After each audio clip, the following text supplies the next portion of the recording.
At the Mother's Day lunch, she said, "I'm proud of all my children, except the loser sitting at the table." Everyone laughed. I stood up, placed a black box on the table, and said, "For you, Mom. Happy Mother's Day." Then I walked outside, took back the luxury car I gave her, and moments later, she screamed when she finally opened it. "I'm proud of all my children, except the loser sitting at the table." That was my mother's toast, word for word, on Mother's Day, with her champagne flute raised high, and the rest of the table erupting in laughter like she just dropped the punchline of the century. I was the loser. I didn't even flinch. I just looked at her, at the lines around her mouth that always tightened when she was about to humiliate me, at the glint in her eye that said, "Yes, I know what I just said, and no, I don't regret it." My sister, Melanie, snorted into her mimosa. Her husband, Greg, slapped the table. My younger brother, Aaron, leaned over and whispered, "Don't take it so seriously, man. It's just Mom being Mom." No one looked uncomfortable. No one spoke up. No one said, "Hey, that's enough." I was invisible, but only when they wanted me to be. When the bills needed covering, when Melanie's car needed new brakes, when Aaron needed rent, just this once, I was suddenly the backbone of the family. But on Mother's Day, I was the joke. I hadn't planned to make a scene. I hadn't planned to do any of what I was about to do. But something shifted inside me then. Something final. I reached under the table, pulled out a black box, and placed it directly in front of her plate. "Happy Mother's Day," I said calmly. She blinked at it. Confused, maybe. Suspicious, definitely. "What is this?" she asked, her voice suddenly cautious. Everyone leaned in. "You'll see," I said. Then I stood up, adjusted my jacket, and walked out of the house. 10 minutes later, I was in her driveway. I opened the luxury car I had gifted her last year, the same one she bragged about to her book club, the one she told her friends her favorite child had bought her. She never told them it was me. I had the second key. I got in, started the engine, and pulled away slowly, calmly, as if I were running an errand. She screamed when she opened the box.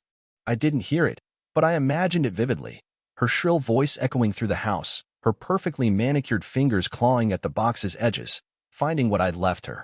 A single photo.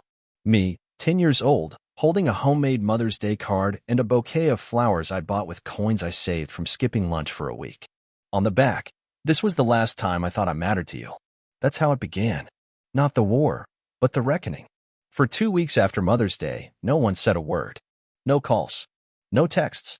Not even a vague Facebook post from Melanie, which was strange for someone who couldn't go 20 minutes without updating the world on her emotional state or kale smoothie. Then Greg broke the silence. He sent me a message. "Hey, man, that car situation really messed her up. Maybe apologize." Apologize. They humiliated me in front of a full table. On purpose. Laughed. And now I was supposed to feel bad for taking back something I paid for in full? But I didn't answer. I didn't block him either. I wanted to see what they'd try next. And they did try. 3 days later, my father called. Not to apologize. Not to ask how I was. Just one sentence, left on voicemail. "If you're done acting like an attention seeker, we could use some help with Aaron's tuition." I laughed so hard I nearly dropped my phone. Aaron, the golden boy, the future of the family, the one who just needs time to figure things out. He'd been figuring things out for 6 years. Meanwhile, I was paying off his credit cards and wiring him money for textbooks he never even bought. I told myself I was done. I really believed it. But then I made the mistake of going back. Not for them. For Grandma. Her birthday. 83. The only person in that family who ever looked at me without judgment. She lived in a small house just outside town, where the grass always looked freshly cut and the air smelled like boiled tea and soap. She never asked me for anything, just offered me peppermint hard candy and memories. The party was simple. Finger food. Fold-out chairs. Plastic tablecloths. I almost forgot who I was walking into, until I overheard it. They were in the kitchen. I'd gone to get ice. I wasn't trying to spy, I just paused when I heard my name. Melanie, loud as ever. "He's not family, he's just a wallet with feelings." The room erupted in laughter. I heard Greg chuckle and say, "Well, feelings don't pay rent." Then Mom, my mother. She sighed, tired and dramatic like she always did when she wanted pity. "I just wish he'd learned to take a joke. He always makes it about him. It's not like we forced him to give us anything." And then Dad, the final blow. He did it to feel important. Let him feel small for once. I stood there with the ice bucket in my hands. Just stood. Not moving. Not breathing. They hadn't seen me. Not yet. When I finally walked into the room, it went dead silent. They didn't even try to hide it. No excuses. No laughter. Just guilt. And then the usual cover-up. Oh, there you are. We were just talking about. Yeah, I said. I heard everything. Melanie blinked. Mom tried to reach for my arm. Don't twist it, sweetheart. You were just reminding each other how useful I used to be, I said. Don't worry. Message received. I didn't leave. Not yet. Grandma still hadn't had her cake. But I watched. I watched how no one looked me in the eye for the rest of the night. How Aaron handed me a plate like he was passing a peace offering. How Greg tried to start a conversation about the stock market, as if pretending nothing had happened would reset the timeline. They knew I'd heard. They also knew I wasn't going to yell. I wasn't going to cry. And that scared them more than anything. But they weren't done. 1 week later, I got an email from my bank. A transfer had been attempted using an old joint account I had with Dad, something we opened when I helped him refinance the house 4 years ago. It had been dormant. I'd forgotten it existed. They hadn't. I called the bank, froze the account, flagged the attempt. Then I drove to their house. Not to confront. To watch. They were having dinner. Tacos from the smell. I didn't knock. I didn't say anything. I just stood across the street, hands in my pockets, while the windows glowed with warm family light. I wasn't in it. But I used to be. They didn't see me until Melanie stepped outside to take out the trash. She froze when she saw me, then smiled like nothing had ever happened. You're being dramatic again, she said. Come inside. It's Taco Tuesday. I walked up to her. Not close. Just enough. You tried to steal from me, I said. You joked about me. Used me. Mocked me. And now I'm supposed to smile over tacos. She shrugged. Families fight. I leaned in. No. Families break. Then I turned around. She didn't follow. But the next morning, she texted. Don't do anything crazy. You'll regret it. She was right. I was about to do something insane, but I'd never regret it. Because I finally saw the truth. I wasn't their family. I was their strategy. And that game was over. They messaged me a week before it happened. Just one sentence. We miss you. Let's do Mother's Day right this time. I didn't answer right away. I waited 3 days. Then I wrote back. Fine. One dinner. Just family. They thought I was crawling back. That the black box and the car were just a tantrum. That all it would take was a decent meal and a few warm words to get their little puppet son back. I showed up at 6. The table was set like always. Candles, swan-folded napkins, wine glasses polished within an inch of their lives. My mother wore the pearl necklace I once gave her. Melanie was in a low-cut dress with that same smug smile. Greg sat beside her like her loyal little pet. My father sat in the center, throne style, as if he'd earned anything. Only Aaron looked genuinely nervous. We're so happy you came, my mother said. We really missed you. And maybe we went too far last time. Or maybe we didn't go far enough, my father muttered, eyes down. But family is bigger than pride, right? She added quickly. Let's not hold grudges. I didn't answer. I waited. She raised her glass. Tonight is about turning the page. I'm proud of all my children, even the ones who lost their way. We all make mistakes. Silence. Then a voice from the hallway. Sorry I'm late. Everyone turned as Rachel stepped into the room, Melanie's ex. The one she called unstable. The one she swore would ruin her life. The one she lied about for years. Melanie froze mid-sip. What is she doing here? She hissed. She's here for dinner, I said, calm. With the family. Rachel sat beside me, elegant and composed, and pulled a small envelope from her purse. She placed it gently on the table. I've kept quiet long enough, she said. But I was invited here to tell the truth.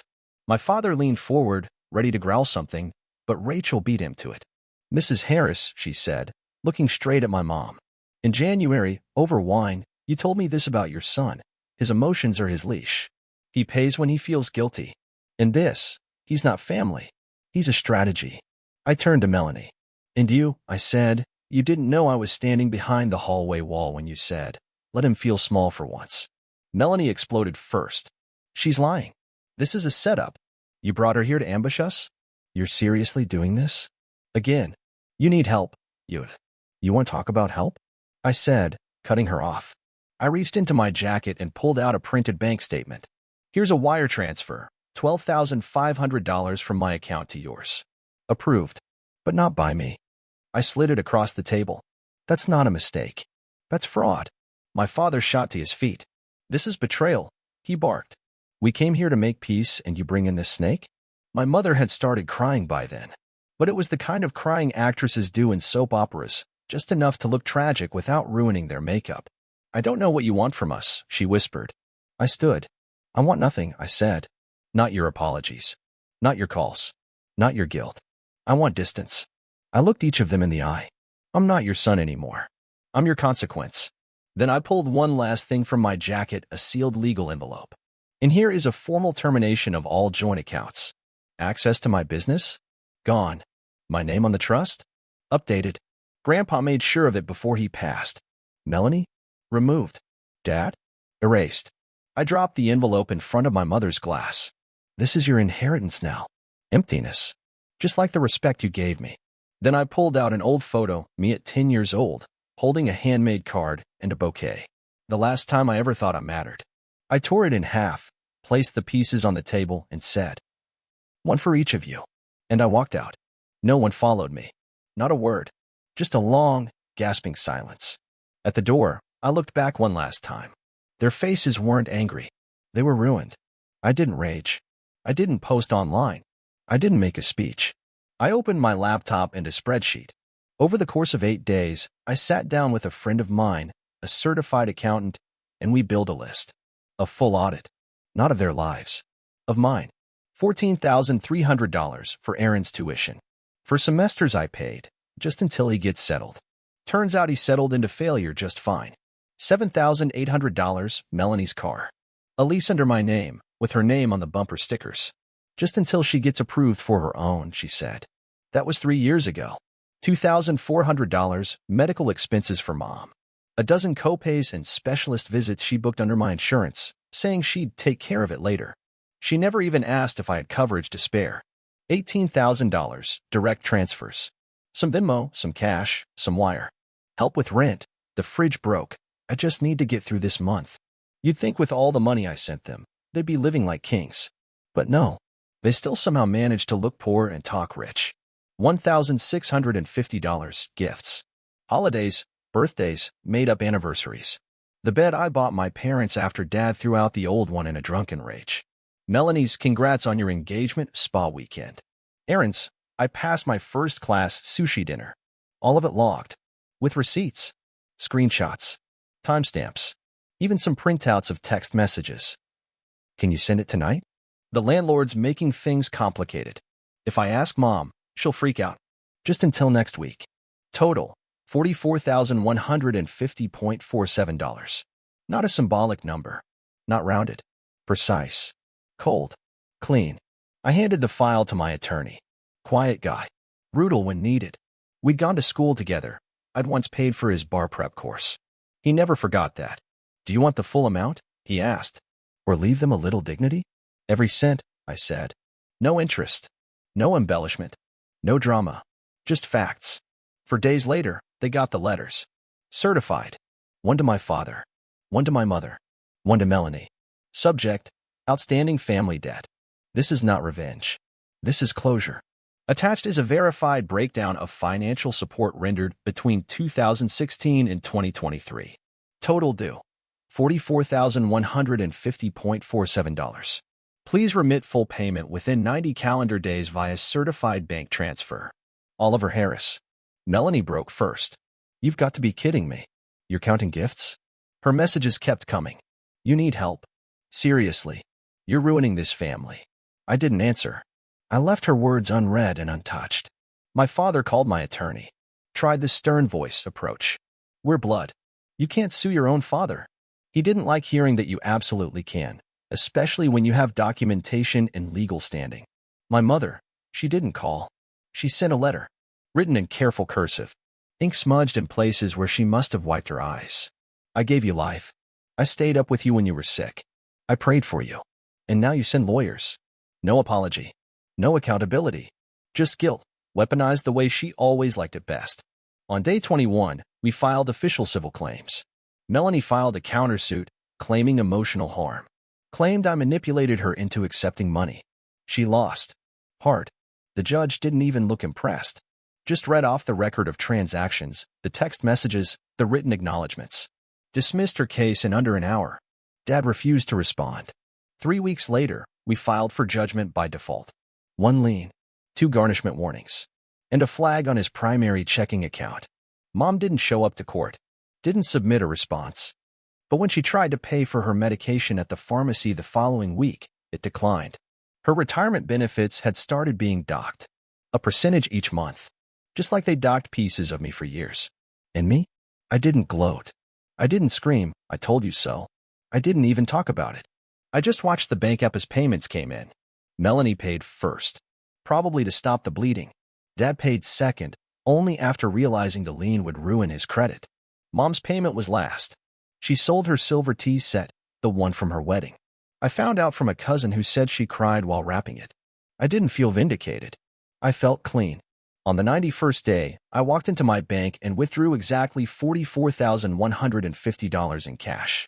Hundreds, 50s, 20s, neatly bundled. I placed it in a matte black lockbox, lined the bottom with velvet, added 1 single note on top. This isn't money. This is accountability. I didn't send it to them. I didn't burn it. I placed it in a private deposit box under my name, not as a trophy, but as a marker, proof that I paid for my escape. Then I donated $5,000 to a nonprofit that supports adults recovering from family-based financial abuse. They emailed a receipt and a short thank you note. That was the only gratitude I needed. I didn't celebrate. No new car. No toast. No mic drop. I sat down at the same desk where, 5 years ago, I'd skipped dinner to send rent money to Melanie. And I whispered to myself, I didn't want revenge. I wanted my life back. And now it's paid in full. I didn't move to another city. I didn't start a new life in Bali or Montana or wherever people go to heal. I stayed right where I was. What changed was everything else. For the first time in my life, my phone didn't buzz with emergencies I didn't create. No more late-night texts from Aaron asking for a little help. No more missed calls from Mom that weren't really about checking in. No more Melanie voice notes pretending she just wanted to chat when really she needed a deposit. The silence was immediate, and it was glorious. I didn't need noise to prove I'd won. I needed absence to prove I'd escaped. I started sleeping better, deeper. My apartment, for once, stayed clean because I wasn't running out to fix other people's chaos. Food tasted better. Music felt louder. Even air seemed easier to breathe. I wasn't free because they changed. I was free because I stopped needing them to. Then the ripples came. An old family friend stopped me outside a store. Her smile was tight. Your mom's not well? I thought maybe. I cut her off with a look. She tried again. You know, families argue. But deep down now. No, I said. Deep down is exactly where I buried it. She blinked, took a breath, and left. One afternoon, I pulled a storage bin out of my closet, full of old things I hadn't touched in years. Inside, photo albums, cards, leftover ornaments. I picked up a framed family picture, the last one we ever took together. I was smiling, but my shoulders were hunched. I looked like a guest in my own life. I threw it out, not in anger, in peace. That same week, I packed up 3 pieces of furniture, the coffee table I bought for my parents, the shelf I assembled for Aaron's books, he never read them, and the dining chairs I gave Melanie when hers broke. I donated them to a shelter. Let someone else sit on them now. Someone who might be grateful. And then I did something I hadn't done in years. I deleted every single number from my phone connected to them. Not just Mom, Dad, and my siblings. The cousins who said nothing. The aunt who laughed at me across the table. The uncle who didn't want to take sides. Gone. I didn't block them. I just erased them from my future. A month later, I saw my father. In a parking lot. He was loading groceries into the trunk of his car, not the SUV, of course. That was long gone. He turned, looked straight at me, and paused. His mouth opened slightly. Maybe to speak. Maybe to fake a smile. I didn't stop walking. I didn't slow down. And when I passed him, I didn't even glance back. That silence? It was the loudest thing I'd ever said. A week after that, I saw Melanie. She was sitting at an outdoor cafe with a man I didn't recognize. Laughing, gesturing, performing. I don't know if she saw me, but I saw her and felt nothing. No anger, no bitterness, not even pain. Just air. like she was a scene I'd already seen too many times. The final closure came quietly. I walked into a coffee shop I hadn't stepped foot in since last year.